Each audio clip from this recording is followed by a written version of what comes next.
اس لیے فرمایا خبردار تم وہ لوگ ہو کہ اللہ کی راہ میں خرچ کرنے کے لیے بلائے جاتے ہو تو تم میں سے بعض صاحب نہیں، بعض بخیلی کرنے لگتے ہیں، اور جو بخل کرتا ہے تو وہ دراصل اپنی جان سے بخیلی کرتا ہے۔ اللہ تو غنی ہے اور تم فقیر ہو اور محتاج ہو، اور اگر تم منہ پھیرو یعنی روگردانی کرو تو وہ تمہارے بدلے تمہارے سوا اوروں کو لائے گا جو پھر تم جیسے نہیں ہوں گے۔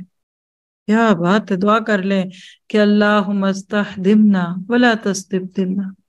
اللہ ہمیں ادھر سے اٹھا کے وہاں نہ بٹھا پیچھے کچرے میں، ادھر ہی کام لے لے ہم سے، ہم ٹھیک تو نہیں کر رہے ہم سے صحیح کرا لے۔ فطرت کا اصول ہے، جو کام صحیح کرے گا اس کو کوئی نہیں ہٹائے گا، چھٹی ان کو ہی نہیں ملتی جو کام ٹھیک کرتے ہیں، اور جو غلط کرے گا تو لوگ موقع دیکھ رہے ہوں گے کہ کوئی ایسی غلطی سامنے آئے کہ بڑی عزت سے اس کو فارغ کرے، فائر کر دے۔ اللہ کے نبی سے روایت ہے ابو ہریرہ کی، آپ نے فرمایا 3 کام نفاق کے کام ہیں، خواہ ان کے کرنے والا روزے رکھے، نماز پڑھے اور یہ کہے کہ وہ مسلمان ہے۔ کان کھڑے ہوئے،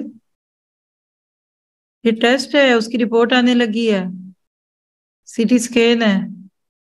اور وہ 3 کام جو نفاق کے ہونے یا پازیٹیو ہونے کو بتاتے ہیں۔ نمبر 1، بات کرے تو جھوٹ بولے، وعدہ کرے تو خلاف ورزی کرے، اور اس کے بس امانت رکھی جائے تو خیانت کرے۔